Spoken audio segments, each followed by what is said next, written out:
Happy June, everyone. We are now on Sunday, June 8th, 2025, for our next installment of our humanist exploration. This happens to be Men's Mental Health Awareness Month. Looking at what we're examining today, I think that there are some rather important, prescient, and salient things that are occurring in the country right now that deserve this conversation. I think that this conversation is incredibly important, especially because of the need for mental health and the fact that mental health is not a matter of individual experience, but it's a community wide thing and generationally processed and transmitted. And without proper mental health analysis and development, we find ourselves not enjoying this one life that we have as humanists. And as this is a humanist exploration, we believe that there is only one life. And we want this life, as it said in Humanist Manifesto 1, to be a shared experience in this world. And I think it's a better experience when we take on those challenges that we have to enjoying this life to its fullest. We're going to have a great and robust discussion today. We have a tiny crowd, but that's okay. We're going to have a deep discussion over a host of issues relating to men and mental health. These issues include the state of mental health in 2025 for men, social and cultural barriers. Then beyond that, we will be talking about the consequences of the crisis of men's mental health and signs of progress. We're going to be looking at signs of progress. As always, this is a humanist exploration, so it is not going to be exhaustive, but it's going to be rather comprehensive. It's not going to provide a lot of conclusions, but hopefully the basis to generate and cultivate more questions. I like to think of these Sunday explorations to be deeply intellectual, highly profound, and the incubators of further thought.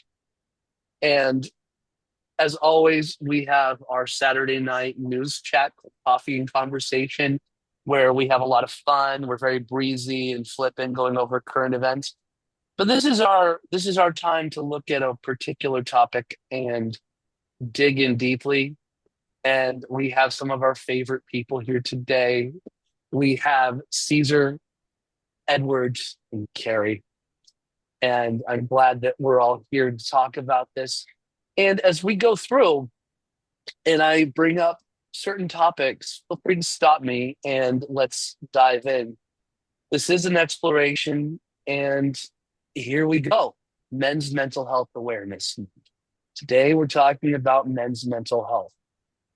Right now in this country, I think the crisis of men's mental health is is exploding. I think that we are dealing with certain factors, certain externalities about the need to man up and be strong that are presenting themselves not in terms of the traditional idea of masculinity, of being a provider and being stoic and having a sense of austerity and just taking care of things by rolling your sleeves up, but the idea of being cruel and petty and trying to flex a muscle for the sake of appearing stronger.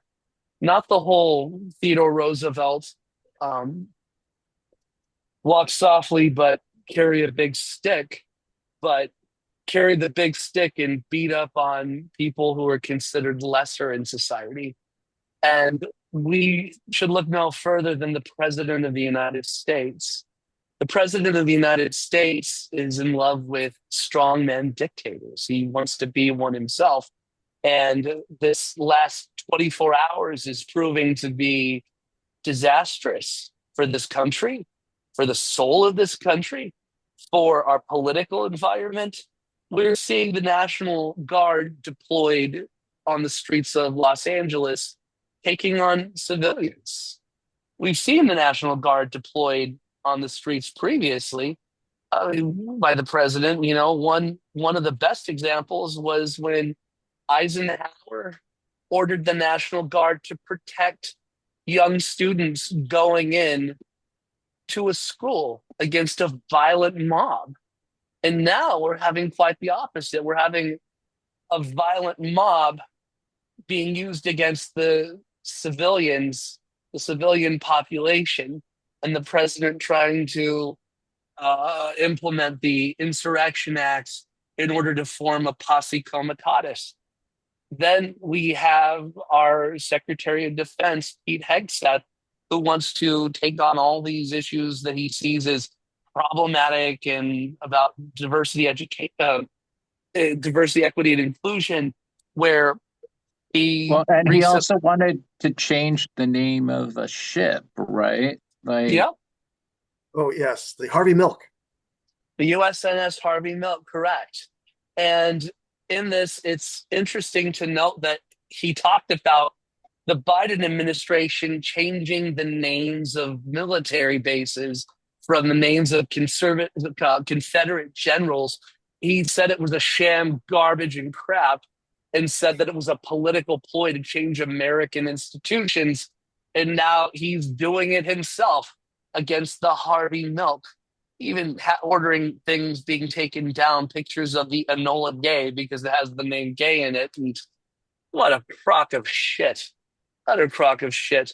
Additionally, our what? favorite Zoom bombers who Just, come on. just because Jason, he's obviously a profuse alcoholic, and he doesn't even know Are we referring his to head Trump, from the his alcoholic, or ass. Hegseth? Because as far as we know, Trump never drinks.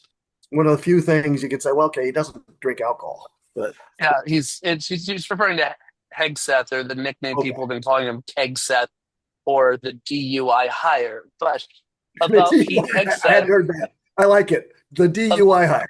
Yeah. about Pete Hegseth and Donald Trump, we're going to talk a little bit about therapy and trauma informed therapy today, of course. And it's interesting to note that there's a saying in therapy, and I am not a mental health professional, you know, giving this disclaimer, but there's a saying in trauma informed therapy and therapy in general that hurt people hurt people.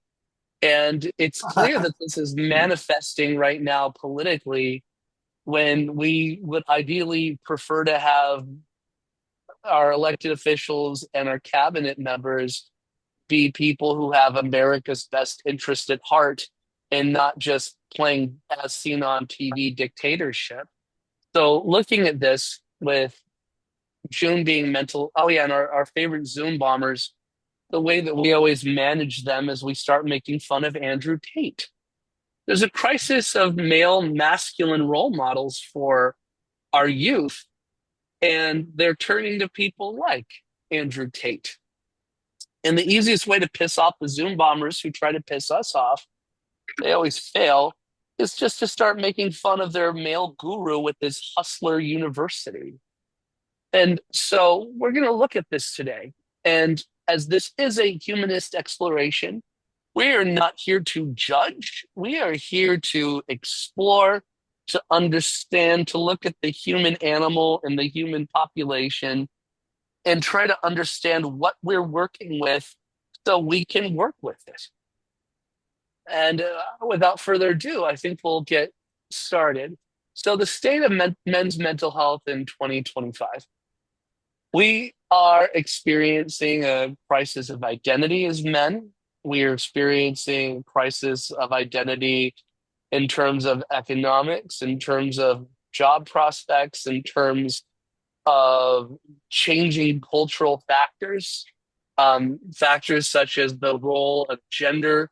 And some of us tend to be more progressive. And as humanists, we are certainly far more progressive than the average person. But looking at the population as a whole, the population is being confronted with changing attitudes towards gender and the role of masculinity. And this is not only isolated to the United States. A look at cross cultural communications would demonstrate that certain cultures tend to be more dichotomous in terms of their gender expectations, and certain cultures tend to be more neutral. For example, cultures with a lot of honor and pride, honor cultures tend to have a more stark definition of men versus women. And other countries like the Nordic countries, for example, tend to see the roles of men and women to be fairly more identical, that both men and women have to be assertive as well as nurturing. But we look at South Korea, we look at Mexico, we look at Japan, and we see certain elements of mental health that are not addressed. There's a really great film from Disney that came out in the last few years that the pretext was about a family who had a special set of supernatural abilities, but really this film was about a Hispanic family and its issues with mental health. And when we look at it, the women were the ones who in that family were the ones who talked openly about their mental health issues, whether it was the tomboy daughter who was super strong but said that she had anxiety issues about maintaining that strength, down to the uncle who reflected Hispanic culture's typical aversion for men talking about their mental health, where there's even a popular song, "We Don't Talk About Bruno." This is of course Encanto. We're going to talk about cultural issues coming up. But the Nordic countries, therapy is more prevalent. We also see 10 years ago, we had, how long ago were The Sopranos? 10 years ago, 15 years ago? The big thing was the mafia boss, Tony Soprano. His big thing was going to a therapist. And now more men are going to therapists. So looking at the state of men's mental health in 2025, we have issues such as the prevalence of mental health issues. Roughly 1 in 10 men experience depression or anxiety annually. This is the CDC from 2024.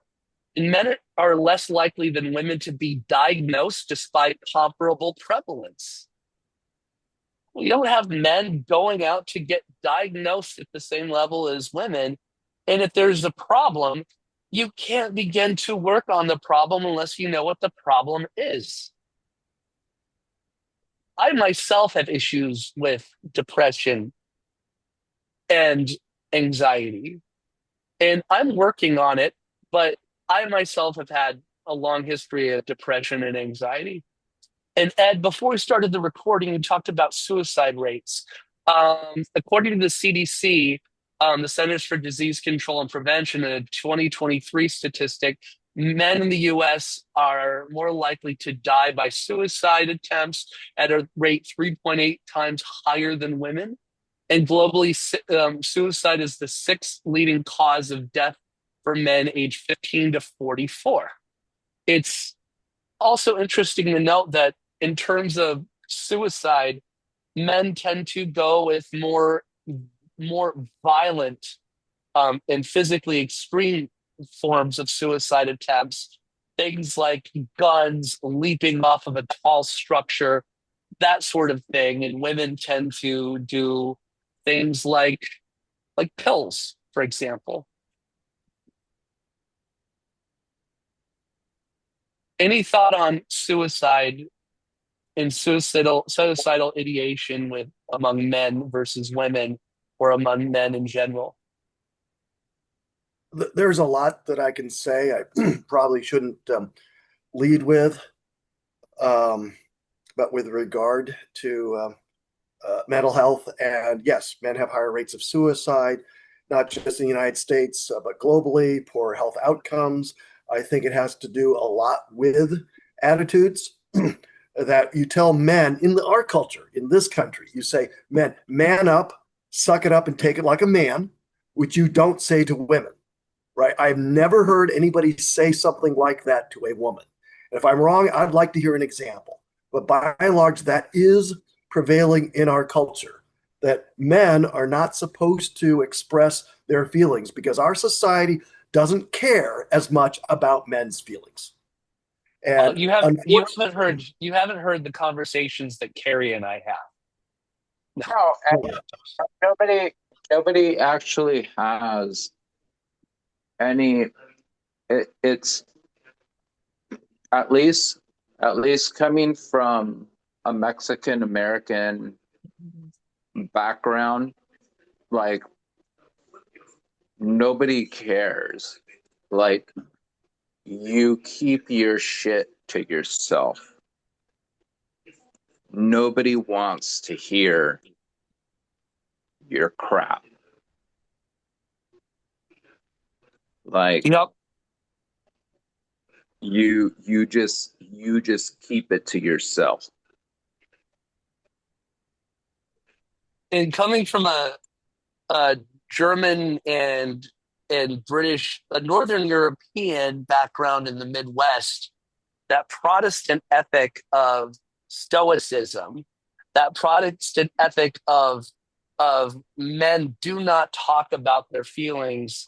Yep.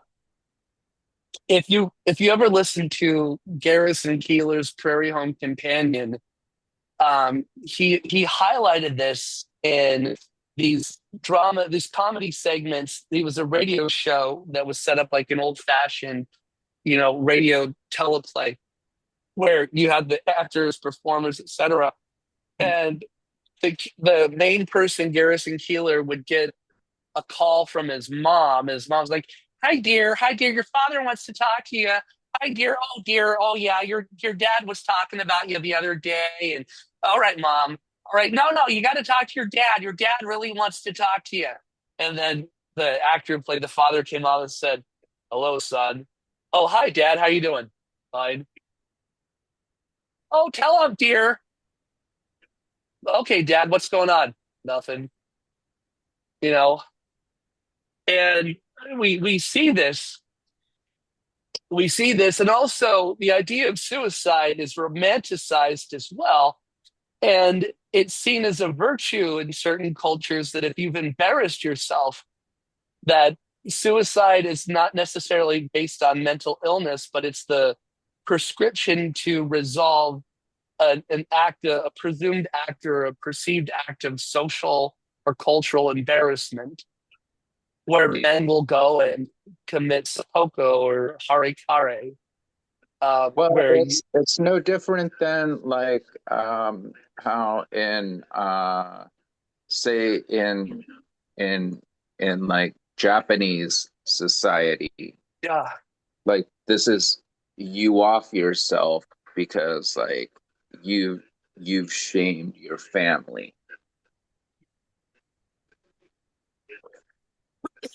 yes. And additionally, outside of suicide itself, there's a crisis, an epidemic of loneliness among men. And there's been this recent, I don't know the exact numbers, but it's been discussed on different blogs and news articles and news segments and social media posts about this new thing where they're encouraging men to call their friends and say goodnight. To call their friends and say goodnight. And this is and it's interesting to know that with this, it's seen as having a major positive effect, saying that I think the numbers that we talked about recently were that like 90% of men in the United States didn't talk to a close friend more than once a month for the last year, and women several times a week, and having a bro, quote unquote, a bro call you to wish you good night. And keep in mind, I'm not a heterosexual man, and so I I don't necessarily feel like I have the same constraints on this that other men might have. But a YouGov poll found that 1 out of every 5 men in the UK have no close friends, with similar trends in the US and Australia. And if we go to Southwest Asia and Central Asia, we'll see male friends holding hands. It's not sexual, but here there's supposed to be somewhat of a distance between men, presumably. Maybe I'm wrong on this. Well, I didn't want to lead with this, but my father committed suicide. Uh, he had health problems and he had prostate cancer. He's, well, roughly my height, typical height, but he was 113 pounds at the end. Uh, he was thinking, would he be a burden? And in this country, we know that health problems can bankrupt families. That may have been in his consideration that if he continued to live, that he would harm the people that were left behind. So,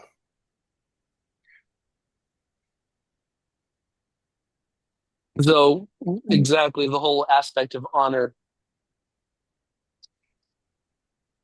because we live in one of the few industrial nations where people routinely go bankrupt because of medical expenses. Where it seems if you don't have funds, you don't deserve. That if you don't have funds, you haven't worked hard enough. That if you would just work harder, you would get ahead. How can you be healthy in a society like that? No, and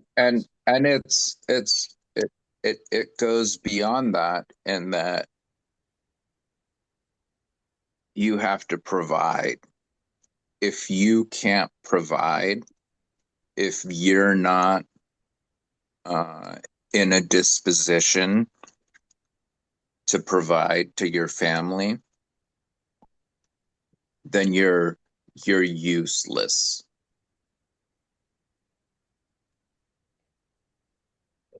What do you do with that much pressure? How do you cope with that much pressure? Is that pressure reasonable? Is that pressure healthy? And if not, why do we keep maintaining that pressure? We never tend to look at our norms and strictly evaluate them by how useful they are. We typically maintain a sense of custodianship over them and perpetuate them again and again.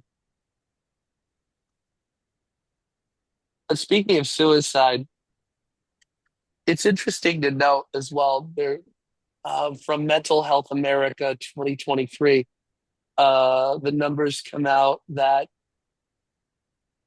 50, oh, sorry, the difference between young men and older men are that young men typically express higher rates of anxiety and older men have higher rates of suicidal ideation and suicide attempts. So there seems to be some kind of chasm where older men internalize it more and just want and then take extreme measures to resolve it in an unhealthy way that if they had a choice they probably wouldn't, yet younger people tend to express more anxiety, so younger people look like they're more in touch with their feelings, so to speak. But at the same time, looking at the change in generations, um, there's more expectations, I think, today on young men than there were previously. There was more of a cookie cutter way of living, but at the same time, it seemed like there were more channels to being in that particular cookie cutter way of being. That if you followed this path, you would be able to afford a house and take care of a family. And today, that's not present. But also, that wasn't ubiquitous And across. well, and that was ubiquitous. Like this was like the expectation that you have like the white picket fence home, that you have the van, that you have like a boy and a girl. And why does that have to be? Like, why does how is that a family? I'd like to take this a little bit different direction because Jason mentioned Andrew Tate earlier, and he didn't mention other people like him. But I want to point out that this crisis that we have in mental health, in poor health outcomes, it's because we don't have other male voices for men saying it's okay to talk about, to consider your mental health. It's okay to take care of your physical health. And when you get rid of those voices, when you stigmatize that in some way, what's left are the extreme voices like Andrew Tate, which are toxic, which do promote this toxic masculinity.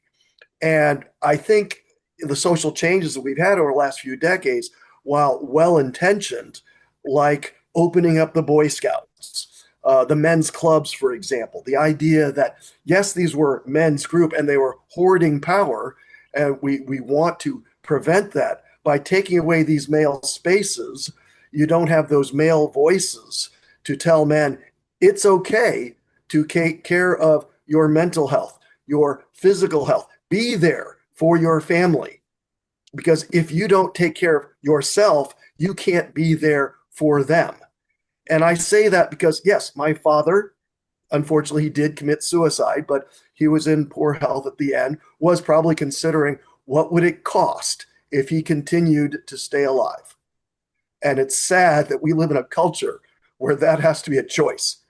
Are you going to hurt? And Ed, if I could interject just real quickly, you have to take care of yourself first and foremost. You have to put yourself in a primordial fashion. You need to be ahead of the game. If Well, you can't take care of yourself, then you can't take care of anybody else. I have more of this story. My father, unfortunately, as brilliant as he was a scientist. He had a dim view about counseling and mental health. He told me one time, years before he died, that counseling was just for weak people to go to someone to tell you what you want to hear. And I was just so surprised he would say something like that, but it was a reflection of his thoughts. He didn't see that psychology had a legitimate value. His his position. Now I saw that with my father, but unfortunately, my brother-in-law, who at his age, in fact, his birthday was just yesterday, and I called him and said happy birthday. He's 59. He has still not had a colonoscopy. He doesn't go in and get the health screening. And I told him he snores badly. My sister, of course, complains about that. I told, look, I got a CPAP because it's something that I needed. Back when I was married, my ex-wife told me she saw me stop breathing 3 times. Okay, I can at least go into a doctor and say, obviously, I wasn't awake for it. I didn't see it happen, but I have pretty good authority. Yeah, that happened. So I really need to do something about this. And I did. But fortunately, I had that. I could go in and say, hey, she tells me she saw me stop breathing at least 3 times.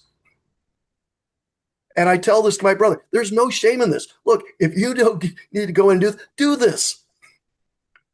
And so, yeah, I'm seeing this. I'm living this with, yes, there was my father, but my brother-in-law, my own brother, who the last time he was in the hospital a few weeks ago, it was his 8th heart attack. He's made bad choices in his life. I want to go out and see him while he's still on the right side of the grass. It's interesting that you mentioned colonoscopies. You know the comedian and actor Bobcat Goldthwait, right? He was in the Police Academy movies. He has that distinctive voice where he screams. And he had a comedy special that came out a few years ago, like 3 years ago. in it, he's talking about how he has a new look. He went bald, he shaved his head, and now he wears a cowboy hat. And he said he went into the doctor, and they had no idea who he was. He used to be super famous in the 80s. And he said something to the effect of the doctor was hemming and hawing around the fact about him getting a colonoscopy, and he said he thought it was mainly because he looked like a conservative who might be uncomfortable with anal penetration. And he looked at the doctor and said, I've been pegged, you know? But it is, you look at it and you say, how can we, how, if we're supposed to be providers, with that corresponding responsibility of being providers. And Caesar, you're right. I was a lifeguard for a while, and in first responder training, every first responder training, they teach you the primary thing of you can't save someone else if you have to save yourself. So how are we supposed to be providers as men? How are we supposed to be strong and providers if we are not taking care of ourselves? And I think it's counterintuitive to think about self-care as being an indulgence.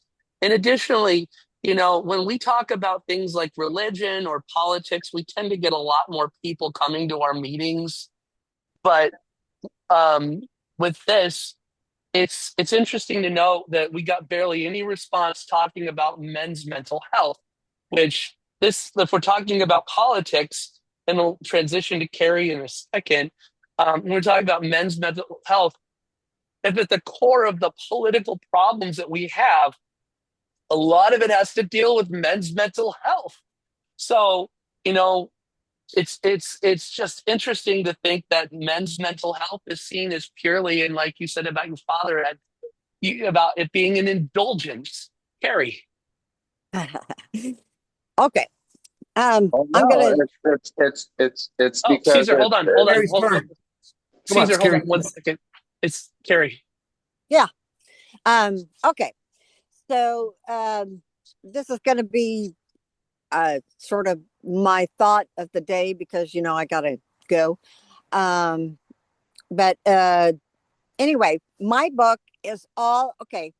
So if you look about the last 2,000 years, at least in this country, obviously the culture of Christianity has dominated our society, right? I mean, for better or worse, that it simply it dominated our society and we allowed it to.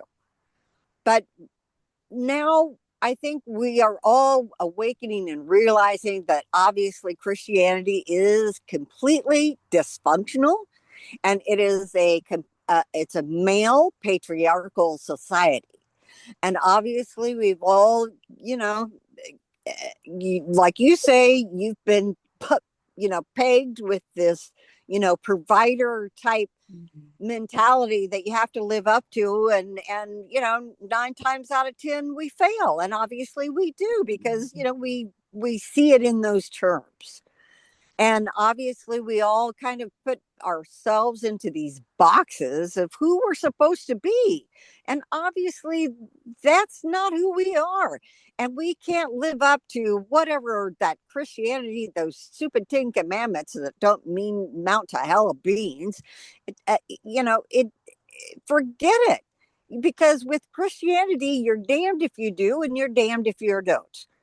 But once you realize that that's just a prison that you don't have to lock yourself into it, and now that Christianity is waning and like losing by big numbers for the most part, it's time to now reflect on all that dysfunction and just simply letting it go, because we don't need to live up to the crap.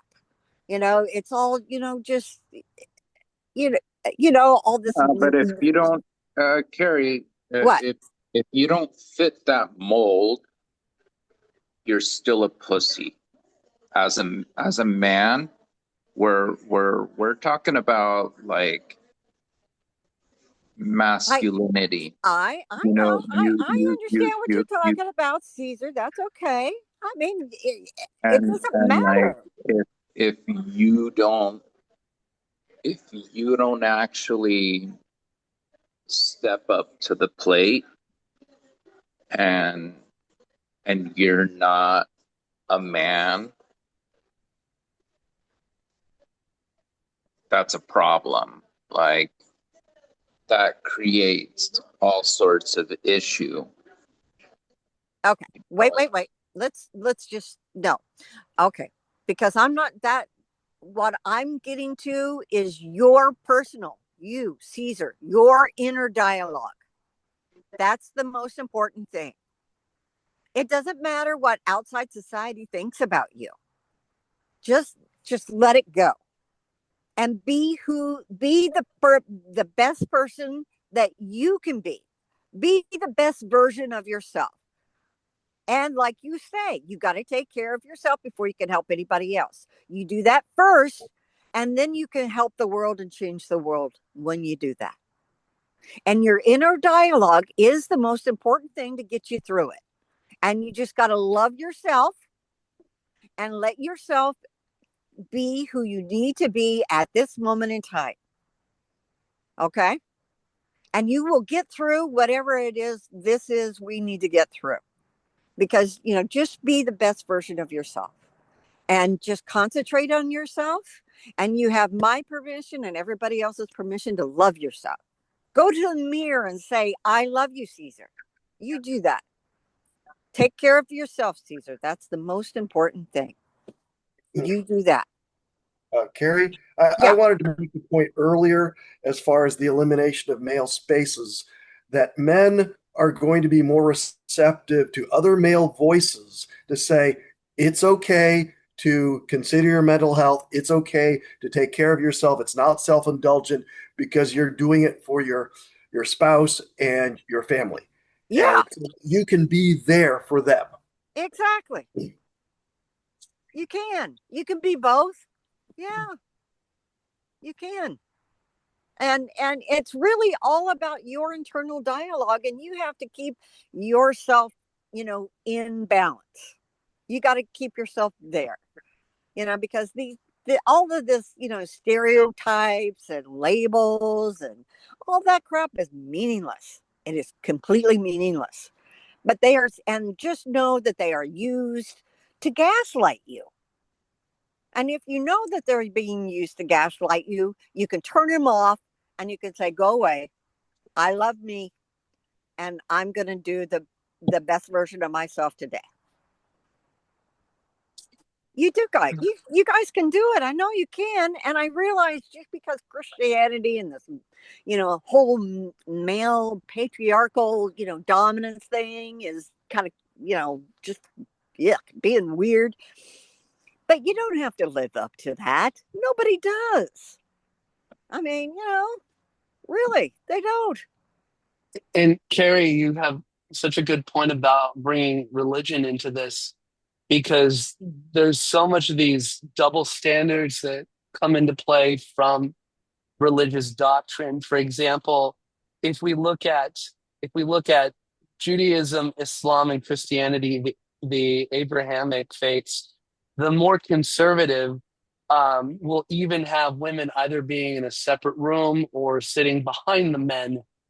And this weird thing where men are not responsible for their lustful urges um, when women are present and putting more onus of sexuality on women and also vilifying our sexual urges.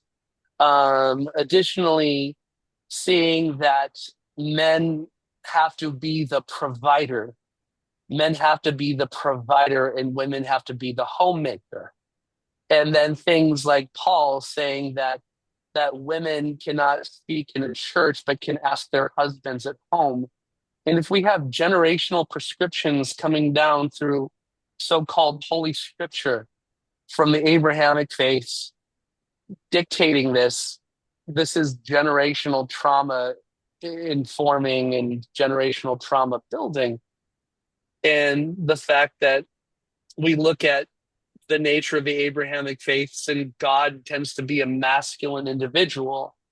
God tends to be the Christian Abrahamic God tends to be a masculine individual, despite the fact that some people would say God is without a gender. But God in the Bible is often referred to as the Father.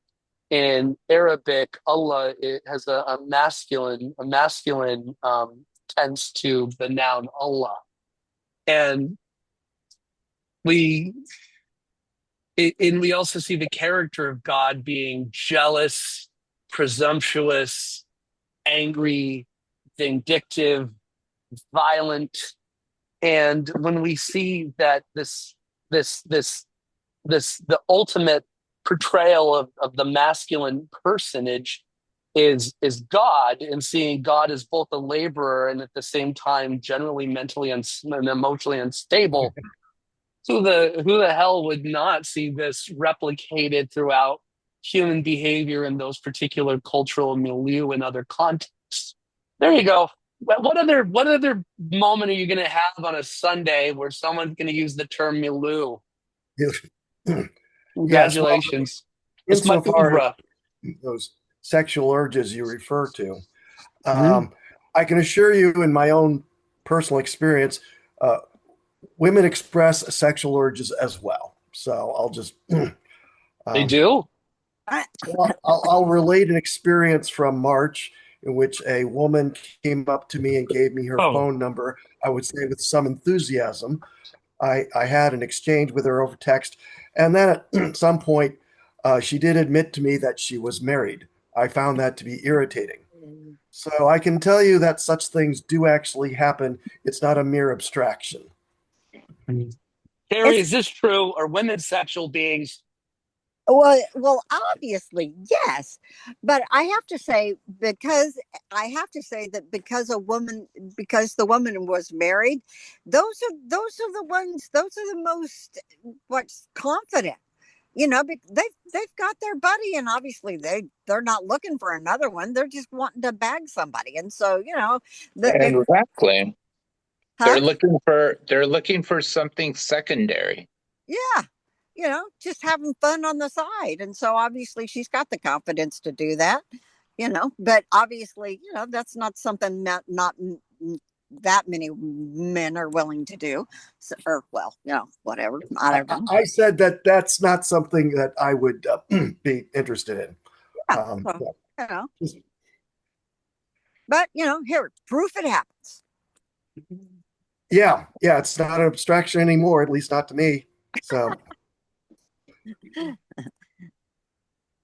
So, according to Movember, which is a prostate cancer based movement about it's about keeping a mustache in November to promote prostate cancer awareness.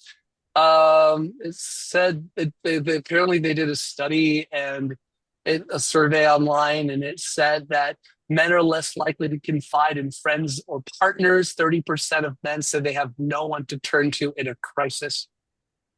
yeah. And then talking about sexuality, um, This looking at is it in this is where I say, Jason, bros before hoes.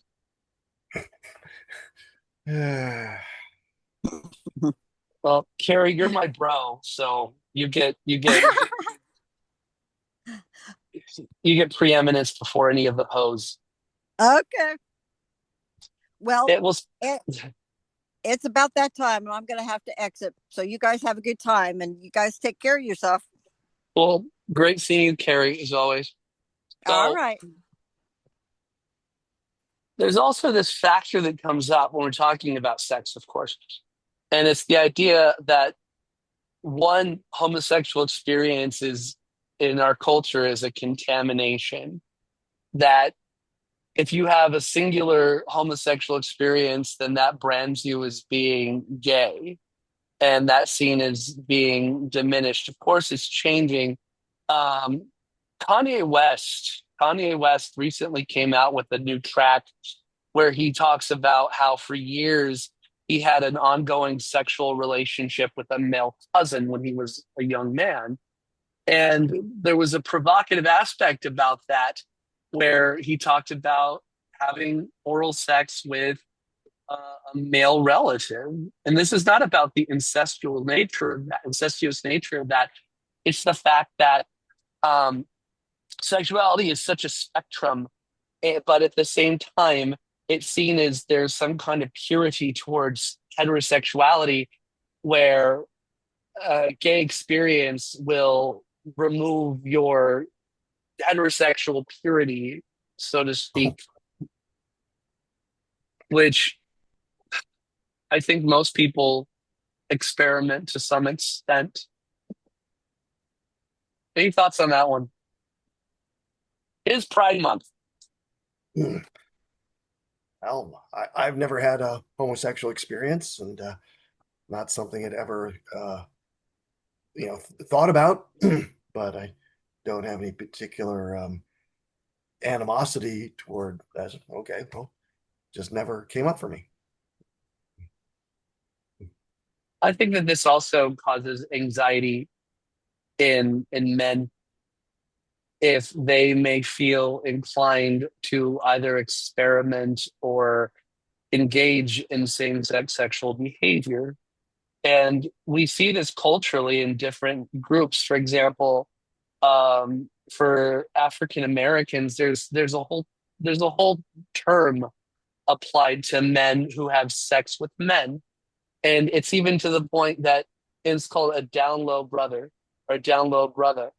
And when we also look at the study of STIs and sexual behavior, we notice that it's not homosexual behavior or gay sex, it's men who have sex with men, MSM.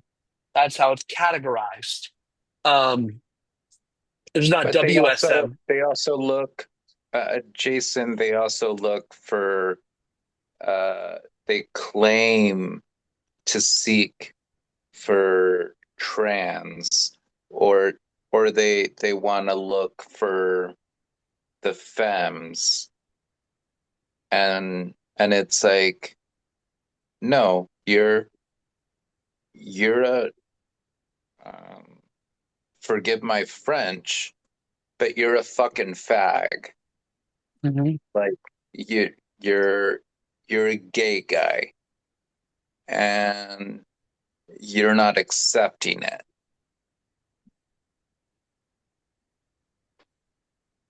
Trying to find this term. Oh, I can't think of the term, but there is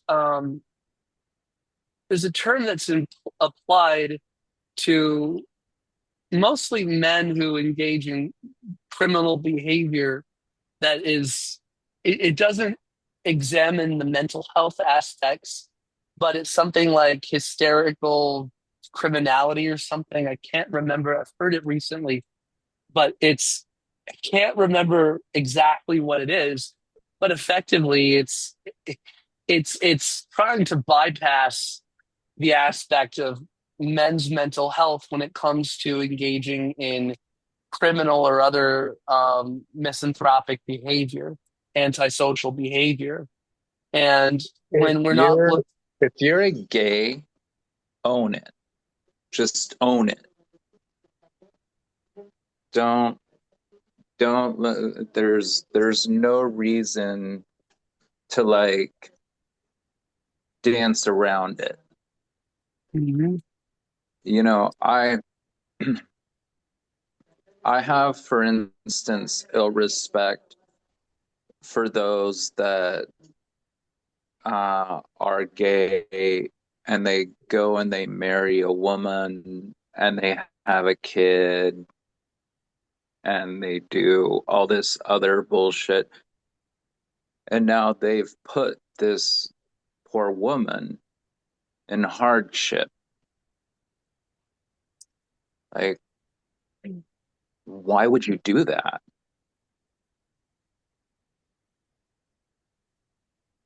I guess I would say Well, going back decades, that was the expectation of men to have a family and ignore that part of themselves. Uh, Hopefully, it's less now. I hope so, Ed, because I have no respect for someone that does that. You know, I I knew as as a child, I knew that I was a fag. I knew that I was gay and that I liked men. And I was not ever gonna put I I I would never ever put a woman in that position. I would never ever have the expectation of I'm gonna create some semi-family and just put somebody out. Like that's just not right. It's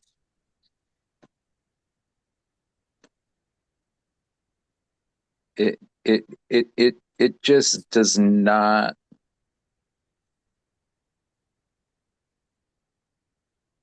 you know, it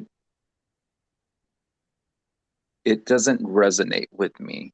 Like I I would never ever want to put somebody in those travails. Like, why would I marry someone? Why am I gonna go and, because I had several propositions, Ed, uh, from women that wanted to marry me. I'm not gonna marry you. Why am I gonna Okay. marry you? Well, all Like, right. I want to Yes. I want to get back more on the main topic about I found the term I was looking for. It's a term that's applied when, and this is never, rarely, if ever, applied to women. It's when the police are encountering a male individual, a man, and the interaction with a man who's being confronted by law enforcement, if agitation quickly escalates and gains in a strong, potent intensity, it's called excited delirium. And it's seen as an excuse to use extraordinary measures or enhanced aggression to stop a situation. And looking at this, we don't necessarily see this at the same level with police officers, constabulary going and interacting with women. Of course, men tend to have more upper body strength, of course, but looking at it, we see that things tend to escalate. Men who are in authority like to they fall into this pitfall of escalation. We see that in terms of institutionalization of penitentiaries, which of course that comes from penitence, where the original intent, which regardless, it's not justifying it, but the original intent was to engage in penitence, to meditate and work on your own issues. The fact of the matter is we create these channels where it dehumanizes, it increases mental health strains. And other countries like Northern Europe, for example, their prison systems tend to be substantially different, and they tend to work on inhibiting recidivism and rehabilitation more than purely commoditized incarceration and the institutionalization of individuals with a huge commercial interest. And, looking at this, it's not just in prisons, it's in other institutionalized settings. For example, the workplace.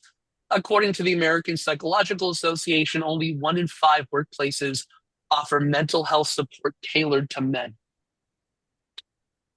And if we're supposed to have all these extraordinary responsibilities and expectations, mental health and just self care cannot be an indulgence. It has to be a necessity. I've been working a lot on myself. I've been working a lot on my own trauma informed therapeutics, as well as working on a lot of my own issues that I'm not even going to go into the development of those issues. But a big part of this goes down to the fact that self-care is mandatory. It's not optional. You have depression, ADHD, anxiety, other issues. The four things that constantly are brought up, the things that you need to focus on are proper diet, proper sleep, proper exercise, and proper downtime. And to get back to the cultural facets of the United States, we look at the European Union, and the European Court of Human Rights declared that leisure was a fundamental human right. Yet here in the United States, leisure is seen as something that's just an extravagance. We can't have leisure being an extravagance if leisure is necessary. And Caesar made the point earlier about you can't help anyone else unless you're taking care of yourself. So instead of framing it in terms of I'll sleep when I'm dead, or no, I don't need any charity, the thing is that we should include leisure and downtime and self-care as part of a regimen to be better providers, if being a provider is some kind of cultural requirement to be a man in our society.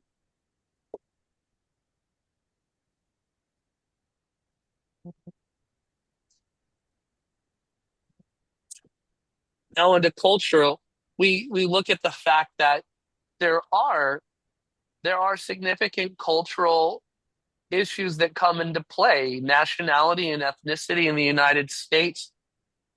White people go to therapy and everybody else seems to avoid it. It seems to be a major liability for almost every culture except for white people in our society to pursue mental health help for men.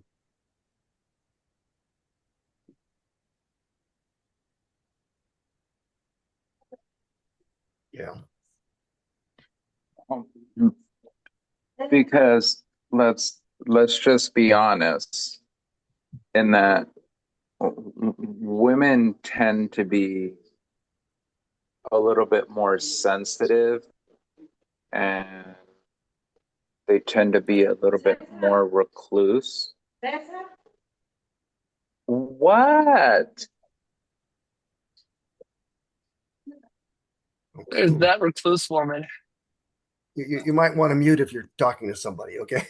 So we don't hear what you're saying. But they're saying. No, I apologize. I have. But ¿Qué? No, no quiero ir para allá. Okay, well, um,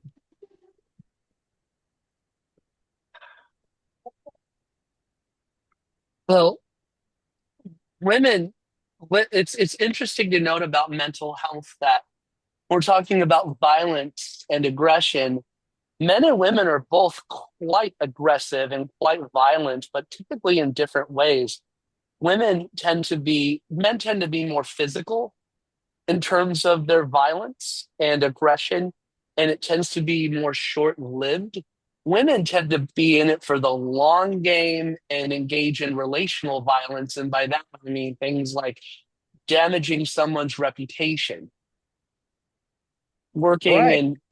I think that women get much more emphatic over the situation. Mhm. And there's something to think about as well with all of this. And it's not merely a matter of the immediate situation. Three books that I want to recommend, and I think that you might find them interesting. The first is by Bessel van der Kolk. He's a psychiatrist.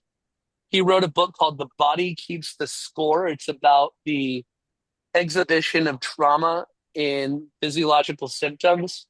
Another one is from a marriage and family therapist by the name of Richard C. Schwartz. he developed this therapy technique called internal family systems. The book is called No Bad Parts. In No Bad Parts, he even talks about how trauma might even manifest itself through physiological symptoms such as rheumatoid arthritis, where the body is trying to tell you something. And if you don't listen to your body and you don't pursue looking at the causes, your body might confound what you're doing. And I know we like to focus on evidence-based therapeutic regimens as humanists. In his book No Bad Parts, he says that this came from peer-reviewed study. I don't have the study on me, but look it up. And then last thing, from another psychologist, it didn't start with you, Mark Wolin. He goes into research looking at telomeres and epigenetics. We saw a study that came out a few years ago, short few years ago, looking at mice and aspartame. And mice several generations down the line that were in a line of descendants where an earlier ancestor had consumed vast quantities of the chemical aspartame, the sweetener, which has neurotoxic properties.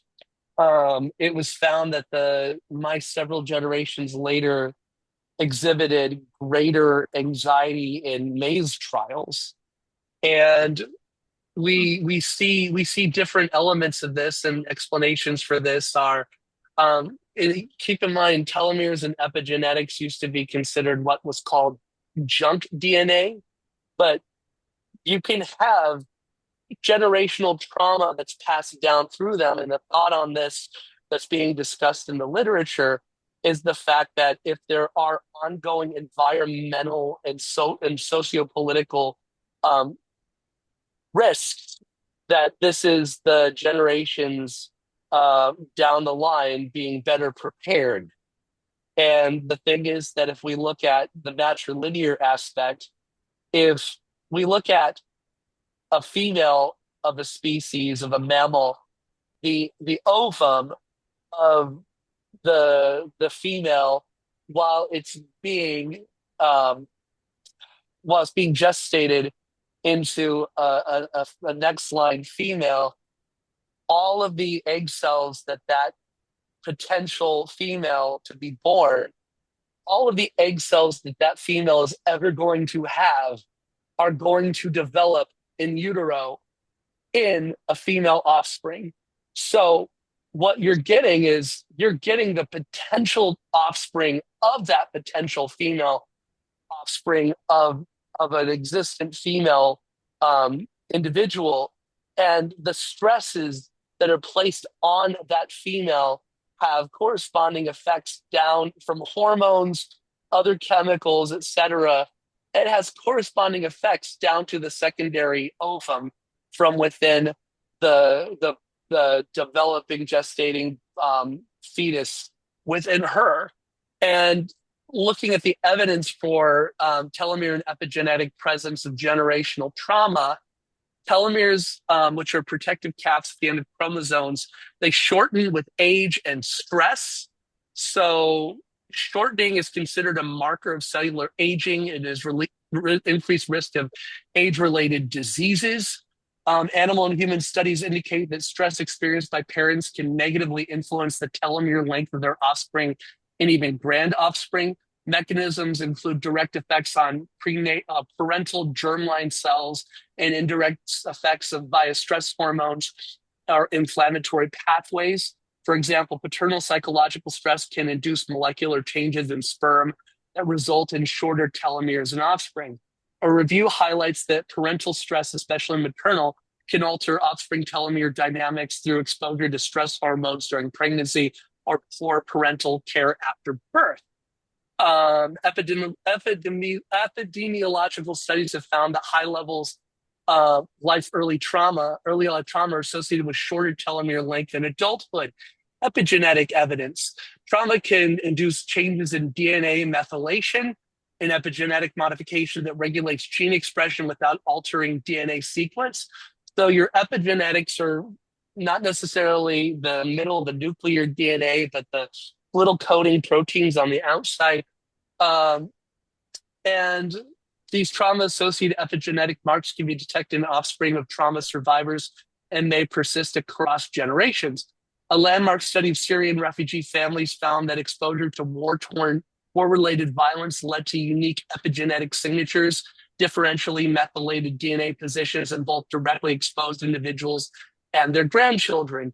Other studies reported epigenetic changes in offspring associated with parental trauma, such as an altered methylation of stress response genes in children of Holocaust survivors.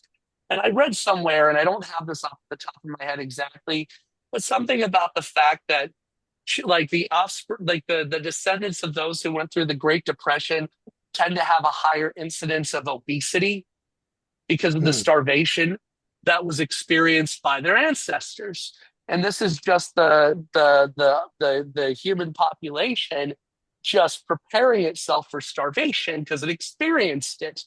Transgenerational versus intergenerational. Intergenerational inheritance refers to effects seen in immediate offspring. Transgenerational is more rigorously defined as effects persisting into the second or third unexposed generation, which has been observed in some animal studies and more recently in limited human cohorts.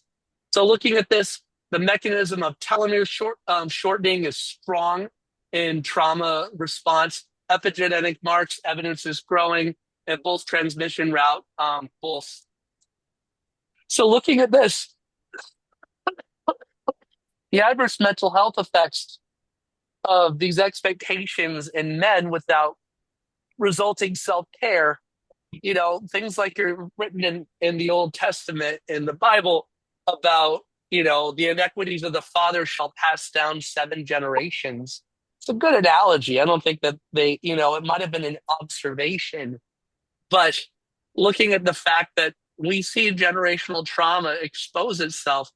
So in a way, if this is the case, when we think about the idea of men having to be strong and having to be austere and having to take on self-harm for the sake of culture, this Oh, causes harm to 16 generations. yeah. What's that? No, taking on responsibility. Like you, so to say, have to wear the pants for the family. Like you have to take on your you're the breadwinner. Yeah. And and that's where it it you come at a crux. It's like I don't want to be the breadwinner. I'm that's that's not what I signed up for.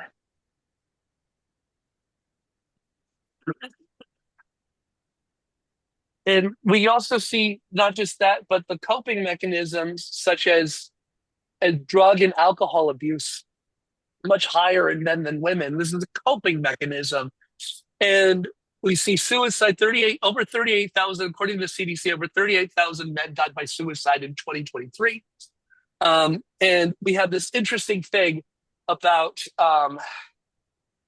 gun violence. The rates of men in suicide almost mirror the rates of gun violence. And it's because the majority of gun violence and gun deaths happen to be suicides. I will be right back.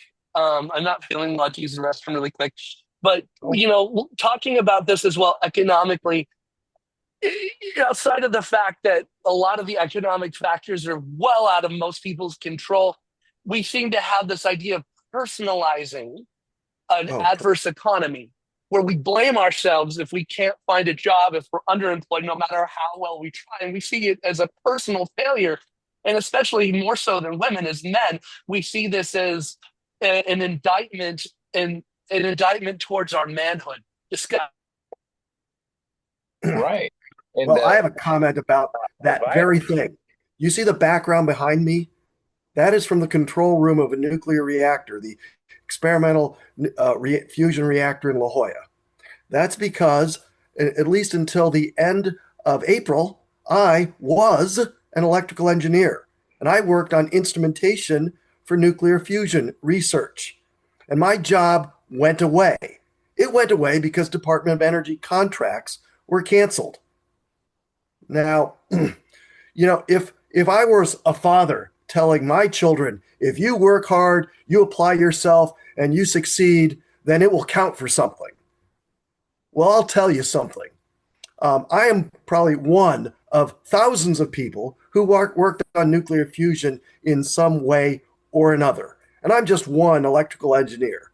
And I can ask the rhetorical question, what difference could one electrical engineer make? And it's a rhetorical question because I have an answer for that. When I started working there a couple of years ago, I was given these power supplies to repair. Now, these are power supplies. They're specialty power supplies made by one company in the world. They're radiation hardened, so you can use them in a nuclear reactor. Okay. Um, these have been stacking up for like 20 years. So I don't have PhD after the end of my name, but I'm the guy that got it done. I fixed them. And at least in that period of time, I was the only person in this country to fix them. I am probably the only person now who can fix them. And gee, if you're really good at something, you can do something that nobody else can do. That should count for something. It doesn't. It counts for squat in today's world because my job went away. So, am I going to tell my kids, if I had kids, work hard, apply yourself? If you're really good and you're the only one in the country that can do something that'll count for something? Well, I guess not.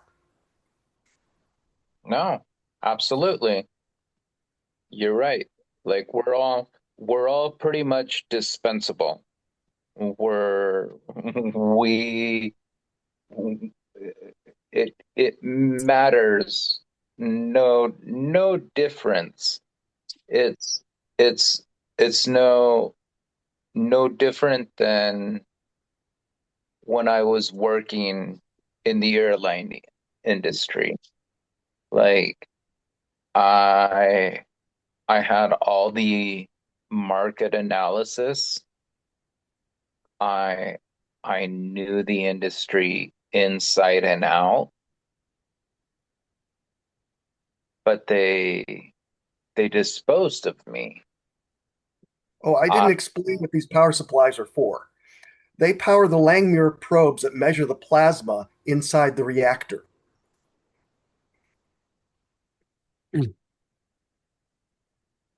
yeah. And I was the only person to fix them for probably at least 20 years. That's okay. We can go down to Radio Shack and pick up a couple more. Oh, yeah, sure. Just ordered them off of Amazon. Oh, wait, no, you We can't. could we could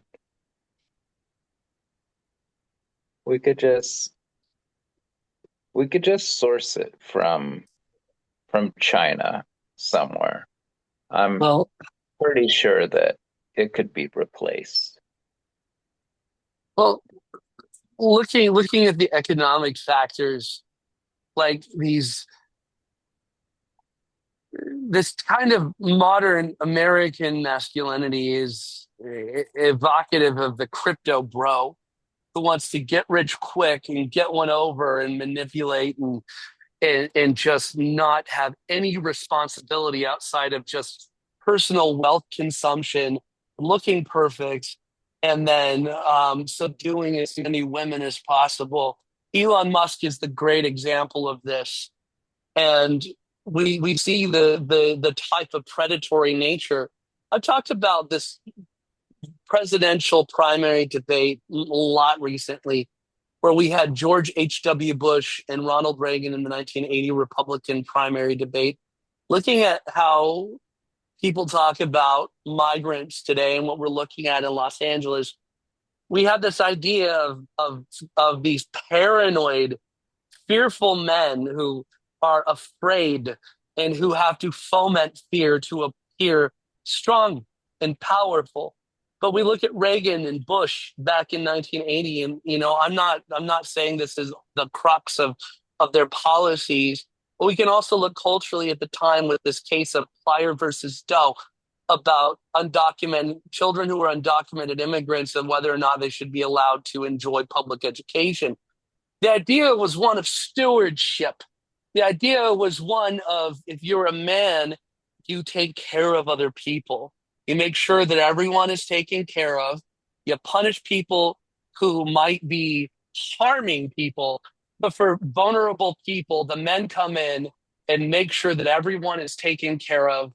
And you roll up your sleeves with other men to raise the barn, to solve problems, and that you're a nurturing father figure, as opposed to some kind of teenager with some kind of indefinite extended adolescence, where God, this tech culture, it's not one of being a strong man or even the pseudo dictator, or this, I guess he's now officially a dictator that we have the White House. Of It's not a matter of actual strength. It's a matter of posturing as strength and about putting other people down. And that masculinity, traditional in the traditional sense, is not about putting other people down. It's about working hard to build everyone up. And the great male role models in politics we've had previously, they were those who did big ventures to, as the quote, as the metaphor says, to plant the trees under whose shade you'll never sit, to leave a legacy. We don't do that anymore. We don't have the idea of No, expounding there, upon. exactly. You're right, expounding upon, and it's just about like not even having a common courtesy. I don't think that we have we have this conscience of knowing what is going on outside of our environment. Like we're so self-absorbed, and that's the problem. If we think about classical masculinity, men are not supposed to be petty. Men are supposed to rise above being petty. Men are supposed to Men are supposed to take it on the chin and have a stiff upper lip and not be petty, to be the opposite of petty. To the point that for the longest time, they don't do it now, but the longest time, whenever there was some kind of crisis that gave immediate risk to life or limb or other grievous bodily injury, like on a ship, for example, what was the rallying cry for the evacuation of a building or ship? Oh, women and children first. Yeah. And this, the thing is that we went from men to teenagers, and there has to be some semblance of responsibility. And keep in mind, a lot of this is through rhetoric and narrative and metaphor. But looking at the idea of what being masculine in a man was, it's to rally to the common defense and to be strong and to not fall to the solicitous weakness that we're seeing, that is glorified and reified today, of pettiness. FDR, of course. What did FDR say? The only thing we have to fear is fear itself. John F. Kennedy, ask not what you can do for your country. Well, it's not what your country can do for you, but ask what you can do for your country. And with Trump today, it just more is far more apparently, ask not what your country can do for you, but what your country can do for Donald Trump and his cronies. And the idea that being a man implied having a sense of forbearance, about having a discernment, about having a patience, about working hard. And there's lots of men out there who still embody those characteristics. I hope I embody some of those characteristics. But more and more, it's just a drive towards weakness where the ones who constantly rag on people who are quote unquote victims tend to be the weakest of all. Like, what's this? Oh God, Ron Aronson, who wrote a book. Oh fuck, I forget the name of it. We talked about it. We've had him on before. Um, but he talks about, cynicism, and he says that cynicism is just weakness masquerading as strength.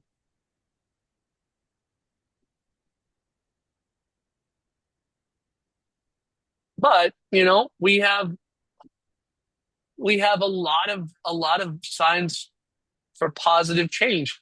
70% of Gen Z men say that it's okay to talk about mental health.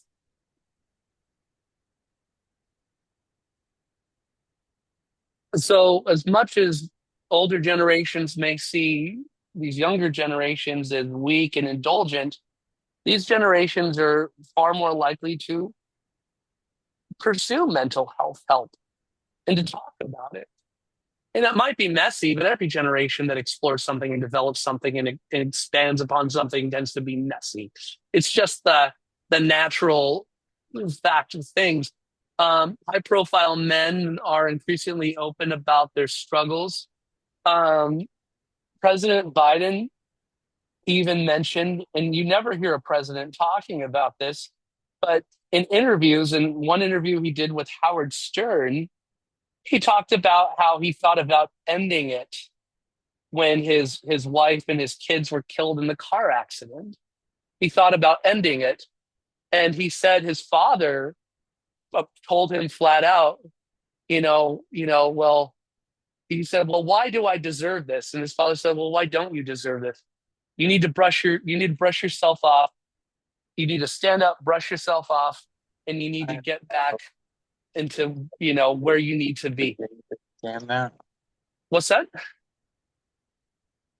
Oh, sorry.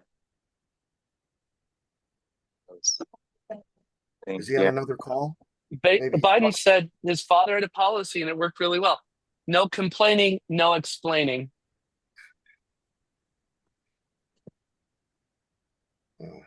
And then we see that the UK and Australia have launched national men's mental health strategies. It's interesting to note that Secretary of Defense Hegseth has banned all awareness months, and looking at his issues with alcohol dependence and his general The unstable. fact that that he is generally unstable. Like, he has what? Why are we even harping on changing the name of ships? Like, what the fuck does that matter? Like, what relevance does that have? The fan club likes it. It's pandering to this pettiness and Pandering weakness. petty. Yeah. It's pettiness. Yeah. There's nothing good comes from pettiness. I take that back. Good things come from pettiness. Here's what the good things that come from pettiness are: recognizing the individuals who relish pettiness and live in grievance, and seeing them as an example, as a cautionary tale, as the people we don't want to be like, and saying we'll never be like these people because they're hurt. And understanding that the people that we're talking about, Trump as well as Hegseth, more than likely had abuse that impacted them as well. They were the victims of abuse, like I said earlier, that saying from therapy, hurt people, hurt people. And I think whether it's men or women or anywhere in between, the they, the them, etc., I think that we need to embrace a new type of masculinity and embrace the fact that everyone has masculine characteristics in terms of personality traits and feminine characteristics. And looking at masculine characteristics, thinking about embracing a masculinity which is about empathy, vulnerability, and connection. Where What about Carolyn Hewitt? Jesus, like this woman is like are you talking about she's Levitt, been Carolyn Levitt? since like or I guess Carolyn Levitt, sorry. Press secretary. She's press secretary, exactly. She is she's always so entirely incensed. You know, she comes off the cuff like crazily. And then she starts spouting off about all the accolades that whatever President Trump has done and that the administration has done. And it's like, nobody needs to hear that shit. Just answer the questions. Like you're being pressed for answers. Nobody needs to hear about how many badges of honor Accolades. you have or what accolades. And the woman, like, she just like comes off like so uh, and such it's a very incensed type of presentation. Like, she is one of the worst press secretaries that I've ever seen.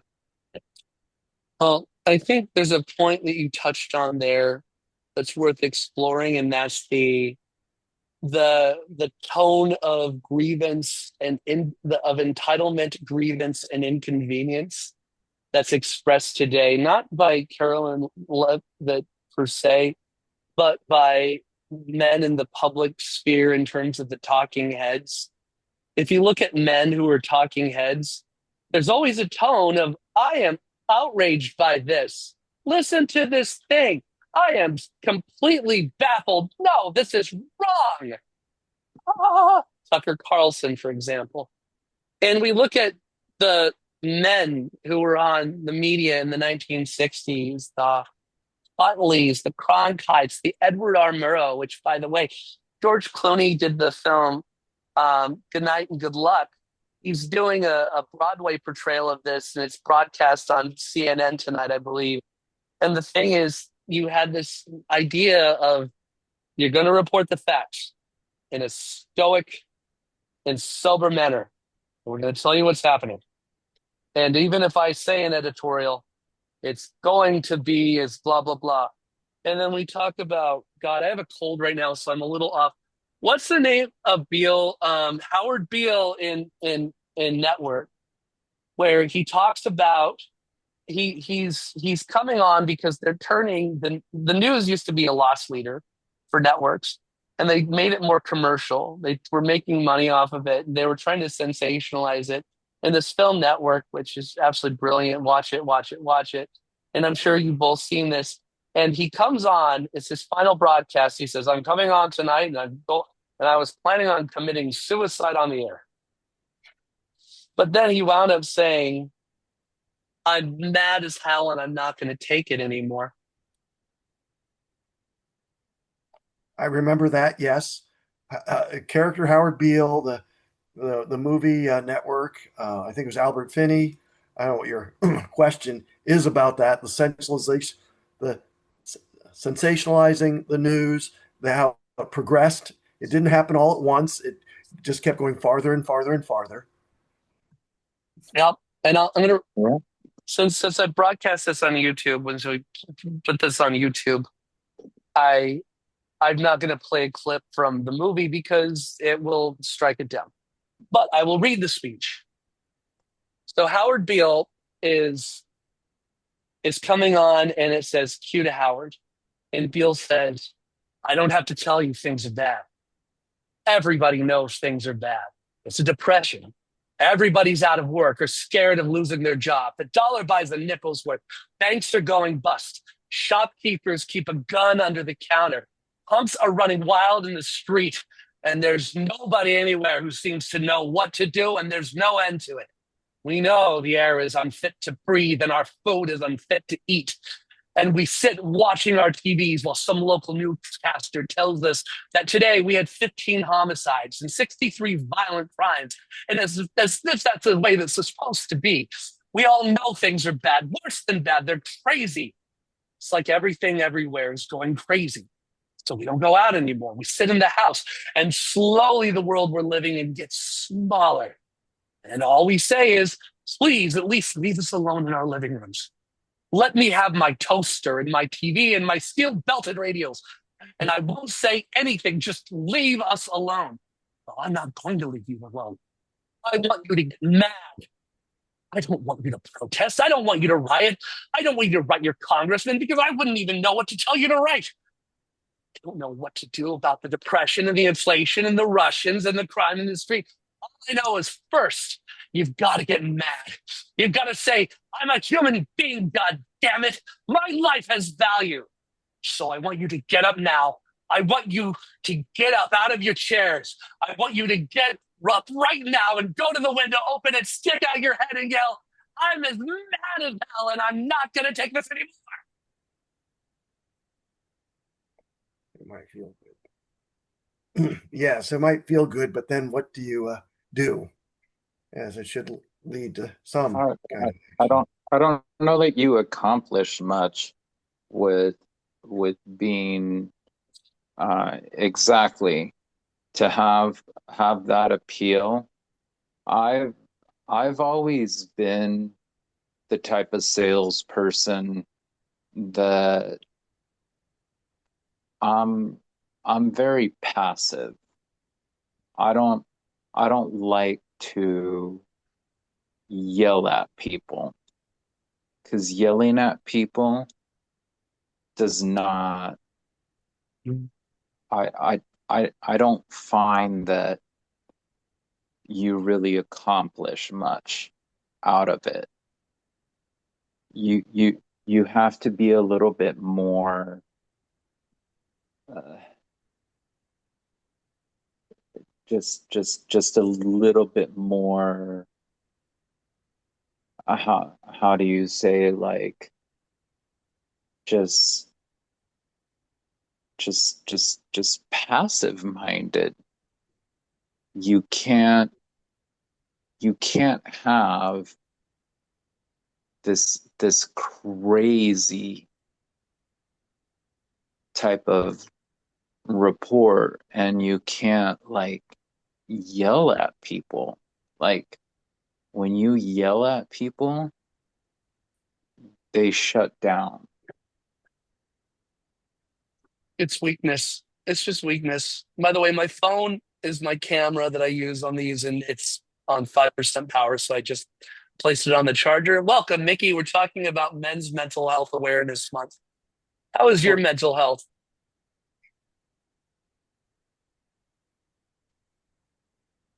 Uh, I thought it was pretty good. And then my brother came over, and obviously his mental health is a lot better than mine. We're But recording. We're recording, by the way, Mickey. Just letting you know. that's fine. Yeah, yeah, yeah. I often observe people whose whose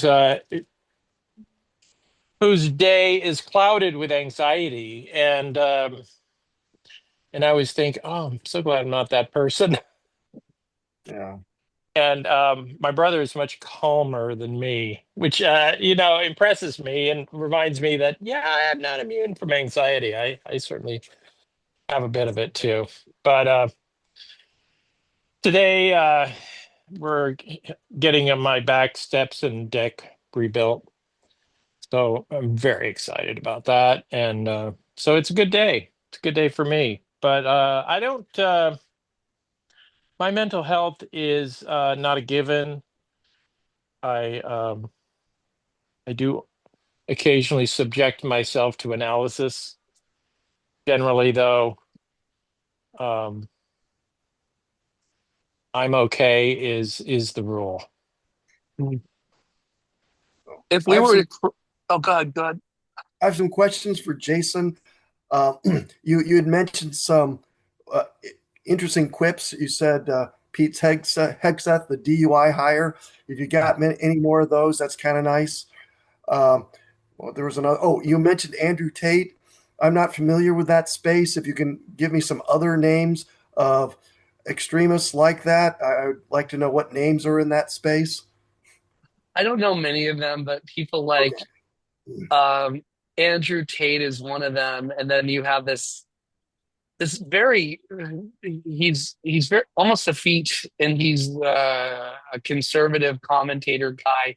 His name is Matt Walsh. He has a large beard, Okay. and he came out with a bit of a provocative movie recently called What is a Woman, where it's not intended to answer the question of what is a woman, but to basically charge people with the idea of defining what a woman is under the context and guise of proclaiming that trans women are not women, and to constantly move the goalpost. There's a lot of people in this sphere of discussion, and I don't pay much close attention to them. I know the bigger names like that, but it's it, it's the trafficking of these really really simple answers that have a lot of it's very quite charged with the essence of misogyny and grievance and entitlement and a huge inconsistency.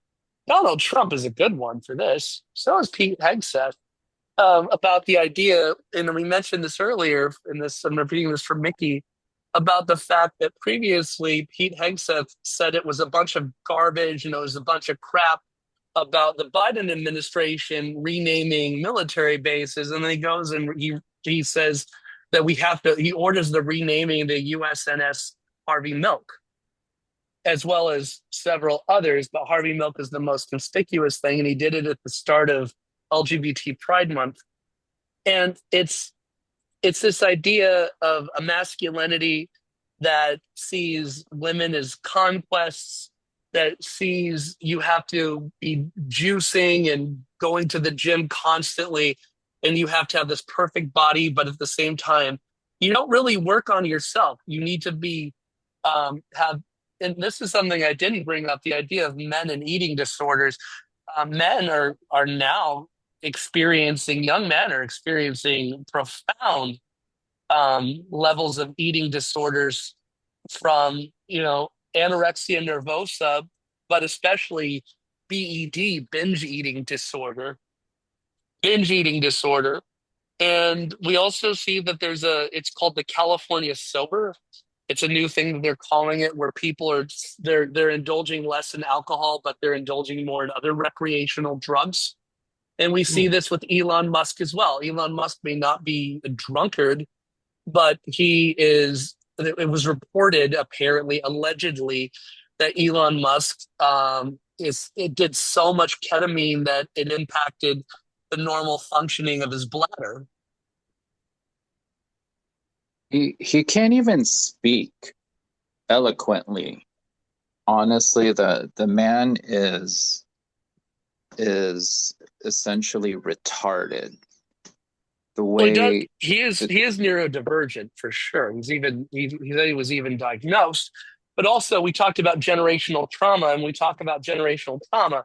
We'll look at the fact that he's an Afrikaner.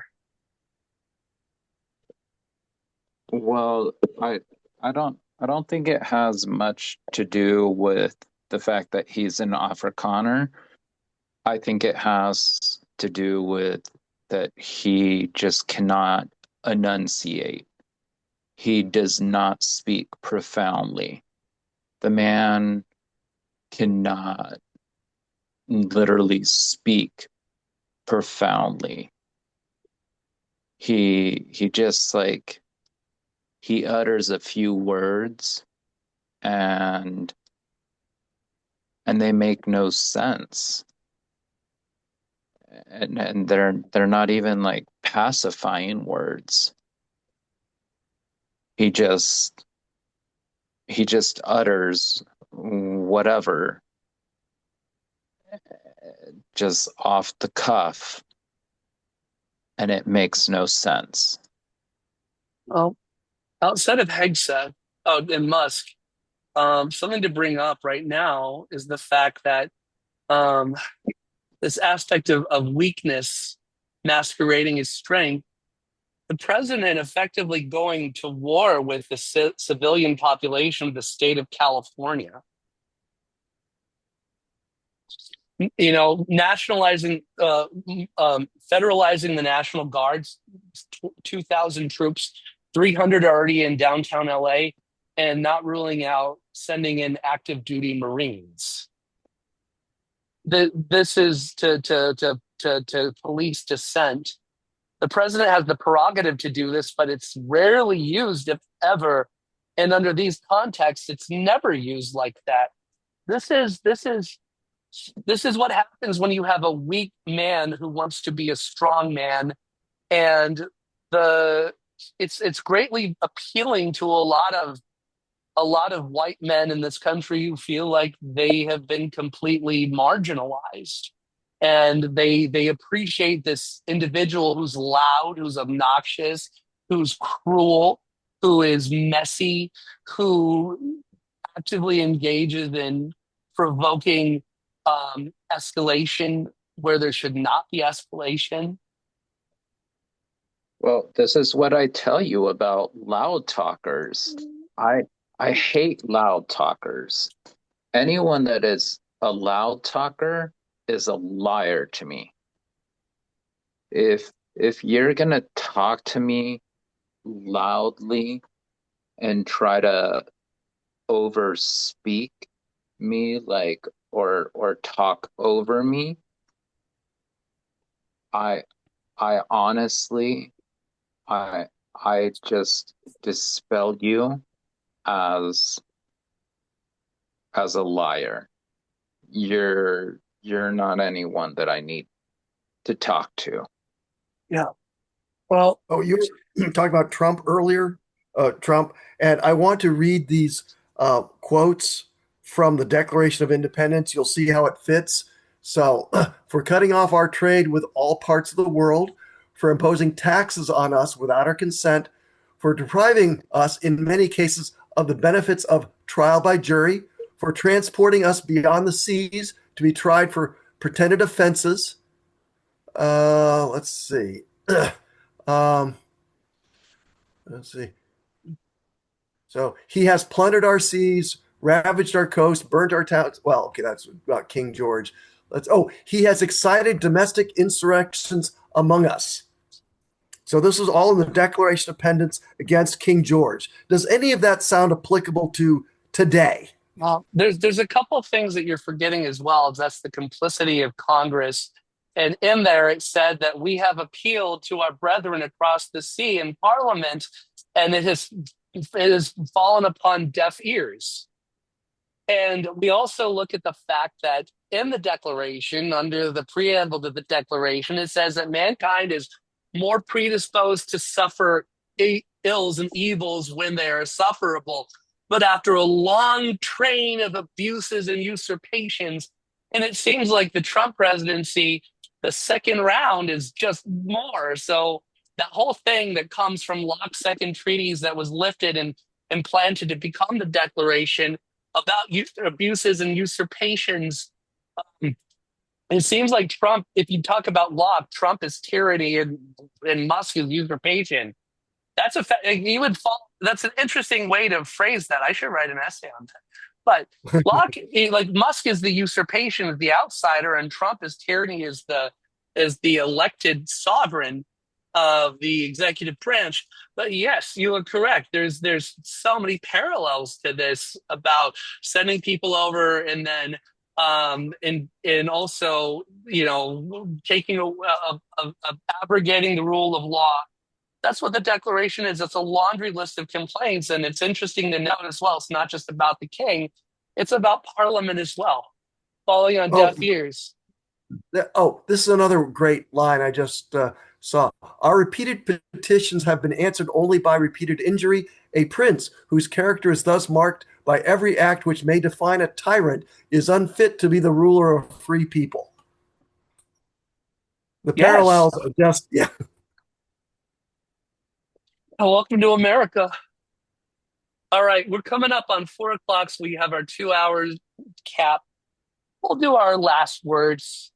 This was an interesting exploration. I wish more people would have been here for it because we talk about a lot of these factors, politics, religion, etc.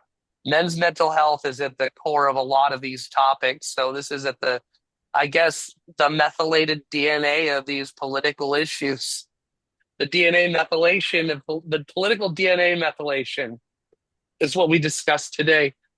Caesar, final thoughts on Men's Mental Health Awareness Month. Men, Men's Mental Awareness Month.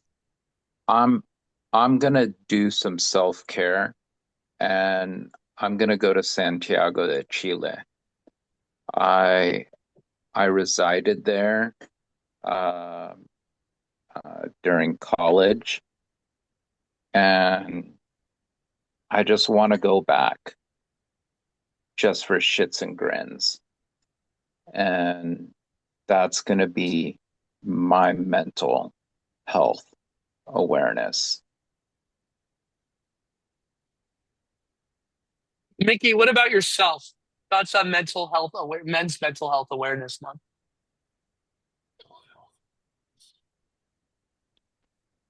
It's it's not advisable to do it alone. Excellent.